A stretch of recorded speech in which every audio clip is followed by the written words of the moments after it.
Hey, greetings and welcome back. So I am going to just jump right in because this is a topic of great interest for me.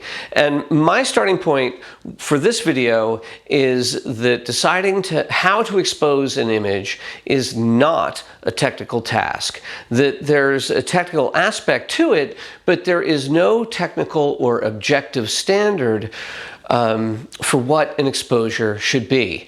And I realize that this can be a confusing idea for some folks because the vast majority of tutorials and videos on YouTube and other places about exposure rely on the idea of correct exposure or proper or accurate exposure and sometimes even perfect exposure. And they treat exposure as a solely technical exercise. However, an important truth is that there is no such thing as correct exposure, overexposure, or underexposure. And I'm not being tricky or coy here. This is 100% true, and it's true for a couple different reasons. So let me just jump right in, first starting with the technical reason that this is the case.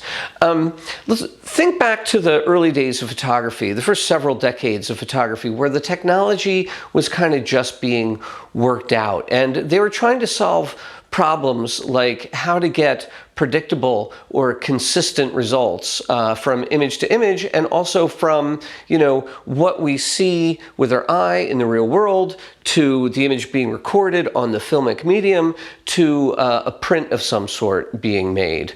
It was important to be able to get consistent results at the different steps of that process. And in so doing, in developing this process, the notions of a normal or a standard exposure were created. And this idea of the standard exposure is based on 18% gray, because that's the tonal value that falls in the middle of the tonal scale, from black on one hand to white on the other. And this is actually the logic that's kind of baked in to your light meter, or in particular spot meters, because every time you look, you go ahead and you take a reading with the spot meter, it's basically asking a question. And that question is that if the object that we're taking a reading of is supposed to be exposed so that it falls in the middle of the tonal scale, what should that exposure be? And this is a powerful tool, right? It gives us a way to understand the light being reflected off of objects in a scene. We can read all the different things in a scene and go on to make exposure decisions from there. But what's important to remember is that the readings provided by the light meter, they don't represent an ideal. They are merely a benchmark of sorts, but they aren't a prescription. They're not a standard we need to meet. The meter is just giving us information. And this is why terms like normal exposure or standard exposure were used. Even if they're not entirely successful, this is an attempt to use somewhat neutral terms to avoid language that would impose a value judgment, the kind of value judgment that we clearly see in terms like over or under exposure. So if what I'm saying is correct, that really the technical development of photography was really just about developing a benchmark or ways of getting consistent exposure, then where did language like correct or proper or accurate or perfect exposure come from? And I think the source of this information or these ideas is really clear. It didn't come from the technical side of camera companies. It came from the marketing side of camera companies, because we really see this language emerge in the world of photography at the time when cameras start to be introduced that have an auto exposure feature in them. And one of the first ones was Kodak's Motormatic from the early 1960s. And if you look at the print ads for a camera like this and others, you'll see language like picture perfect exposure or correct exposure. It's important for us to look back on this and recognize what's happening here. The idea of correct exposure is being used to reassure non-photographers that the camera is going to perform this task for them, that they're going to get recognizable images, and that they can just focus on shooting whatever it is they're shooting, their child's birthday party, a fun day at the beach, and so on. So this is language designed to communicate with people who don't understand photography and who might not want to understand photography. And that's really okay, right? Like if you just want to, take pictures of family events, you don't need to know photography to get an image that you want, and that's okay. Now, but I think the corollary is also true, that if this is the way non-photographers are talked to or conceptualize exposure, and that's okay, then it's equally inappropriate for anyone actually interested in or familiar with the craft of photography to think in these terms. And to drive this point home, I want to share two experiences they had in grad school. And the first one occurred when I was a TA for an undergraduate filmmaking class that was taught by a wonderful duo. The first part of this duo was Oscar Williams, who taught the producing and the directing aspects of the class. He was a ball of fire, and he's exactly what you need to handle a classroom full of undergrad film students. The other half of this duo was William Fraker, and that name might be familiar to some of you because Fraker was a Hollywood legend and a 7-time Academy Award nominee for cinematography. Now, Fraker was later in his career at this point. He was still shooting films professionally, but he had kind of like a kind grandfatherly energy that was just great for the students. Anyway, one day during the weekly critique of new work, a student was saying that he was unhappy with some of his shots because they were underexposed. And I'll never forget what happened next. Fraker interrupted the student, and he picked his hand up off the desk and was wagging his finger and said with some force, "There's no such thing as under or over exposure. There's only the exposure you wanted and the exposure you didn't want." He then went on to discuss a number of different situations that he faced in his career that required really creative answers to exposure. And his point was that directors of photography or photographers need to know what the purpose of an image is. What is the image or the shot supposed to convey? What is its emotional tone? What is its role in telling a story? And so on. For him, how to expose an image arises from an intimate knowledge of what the image is supposed to do. And if you don't know the purpose of the image, then it's impossible to know how to expose it. So far from being a technical exercise, for someone like Fraker, exposure is a creative decision that serves the emotional, the conceptual, the storytelling purpose of the image. Now, the second experience I want to share occurred when a cinematography professor named John Hora was introducing a group of first-year students to the use of a light meter by showing them the features and describing how a light meter works. And I should say, too, that this was Hora's first semester actually teaching cinematography. So when a few of the students were understandably feeling adrift, trying to use this new thing, they approached him, and one of them held out their light meter to Hora and said, "Show us how to do it." And Hora's first reaction was priceless. He actually recoiled, his hands went up, and he blurted out, "I can't, it's too personal." he quickly regained his composure and explained that while he could show the students how the light meter worked, he was less comfortable giving them instructions on how to meter a scene, because the methods of how to read the light and decide upon an exposure was a deeply personal matter, an individual choice that lies at the heart of the cinematographer's job. And you know, looking around these days, I feel like this kind of thinking couldn't be more different than the way exposure is thought of today.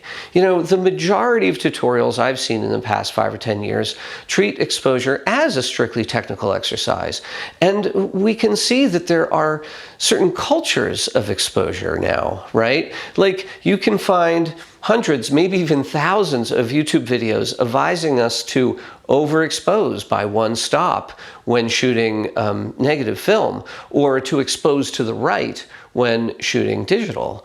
And you know, I think these ideas represent a certain fear about getting something wrong, rather than getting what you want. But anyway, I don't necessarily expect anyone to take my word for it, as entertaining as these anecdotes are. So let me quickly go over 2 examples that I think help, at least they help me clarify why the notion of correct exposure is a little bit off, to say the least. The first image here is one that I took at the Great Salt Lake a few years ago. And when I look at this image and I remember back to this day and the scene, you know, I ask the question, you know, from the perspective that believes in correct exposure, what would correct exposure be in a scene like this? And I'm sort of immediately baffled, because I don't know. If you were to just take an average exposure, it would lead to, you could see more shadow detail, but it would lead to the highlights being blown out. I knew exactly what I wanted in this moment. This was such a magnificent scene, like these puddles in the sand stretching for miles, the dramatic clouds overhead. You know, it wasn't that important for me to preserve the identities of the people in this picture, because it's a personal photograph. I know who the people are. What I wanted to get is a sense of them in this landscape, a sense of them walking in a puddle that was also a sky, right? I wanted to capture the ripples as they disturbed the reflection of the clouds. So it was the overall sense of being in the space that mattered to me. And so that's why I exposed really for the brighter areas of the sky. Here's another image. And you know, I realized that when you look at this, someone could easily say, aha, this is underexposed. And to that I say, well, it's dark, but so what? And I don't think saying that it's underexposed tells us anything about the image. And again, that's probably because I knew what I wanted when I took it. You know, I had a certain emotional tone I wanted to get here. I also wanted to imply a certain time of day. And while I was looking at this piece of equipment in the desert, it wasn't lost on me that there was some sort of similarity to this and the rigging of a sailing ship. And so I wanted to emphasize sort of that visual harmony between nautical rigging and this industrial scene. And all of those things led me to decide to expose the image this way. So I got what I wanted out of it. And is any of this exposed to the standard of normal exposure or standard exposure? No, it's pretty much all below that. But that doesn't mean that I've done something wrong. I met the goal. I got the image that I want. So I hope these examples just provide like a beginning to undermining the notions of correct exposure and over and underexposure, which are really a technical and intellectual trap. But saying that, I do want to acknowledge one thing, and that is that there have been a tremendous number of advances technologically in the past 2 decades. And, you know, I lived through these changes in my professional career in Hollywood. I mean, months apart, I was posting projects that were shot on film and things that were shot on the brand new, at that time, Genesis system, which was one of the first systems that was trying to create a really flat image in the acquisition. And I want to say that, like, in advancing that, I think that Fraker and Hora give us a really powerful way to think about exposure and its purpose.